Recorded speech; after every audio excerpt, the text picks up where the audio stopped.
অতীতের সব তিক্ততা ভুলে এবার স্টেজে উঠেই শুভশ্রীকে জড়িয়ে ধরলেন মিমি চক্রবর্তী। দেবের গানে তুমুল নাচলেন দুজনে। ভিউয়ার্স, বিস্তারিত জানতে হলে পুরো ভিডিওটিকে না টেনে শেষ পর্যন্ত দেখতে থাকুন। শুভশ্রী এবং মিমি চক্রবর্তীর সম্পর্কের নতুন মোড়। আবারও দুজনের বন্ধুত্ব যেন নতুন করে গড়ে উঠতে শুরু করেছে।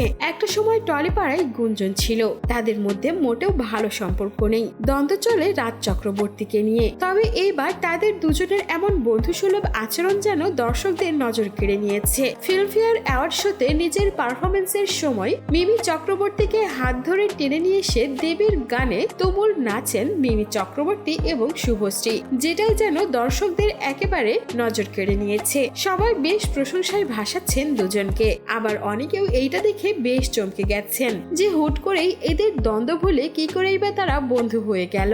এমনকি অ্যাওয়ার্ড নিতে গিয়ে শুভশ্রীকে স্টেজে উঠে জড়িয়েও ধরেন মিমি চক্রবর্তী। নিজেদের পুরনো স্মৃতিচারণ করেন তিনি। সবাই ভেবে নিয়েছিলেন হয়তো বা আর কোনোদিনই একই ফ্রেমে দেখা যাবে না শুভশ্রী আর মিমিকে। তবে সবার ধারণাই এবার ভুল প্রমাণিত করে দিল এই দুই চিত্রনায়িকা।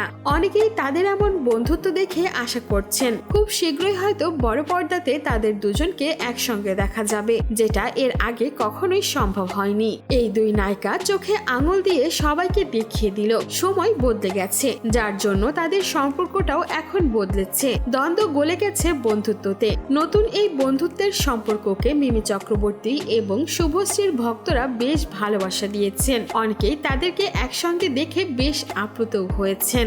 সো ভিউয়ার্স, এই ছিল আমাদের আজকের ভিডিও। আর আপনার কাছে শুভশ্রী আর মিমির একসঙ্গে স্টেজের নাচটা কেমন লেগেছে সেটা অবশ্যই আমাদের কমেন্ট বক্সে জানিয়ে দিতে ভুলবেন না। আর বিনোদন জগতের এমনই লেটেস্ট আপডেট পেতে আমাদের চ্যানেলটিকে সাবস্ক্রাইব করে আমাদের সঙ্গেই থাকুন। ধন্যবাদ।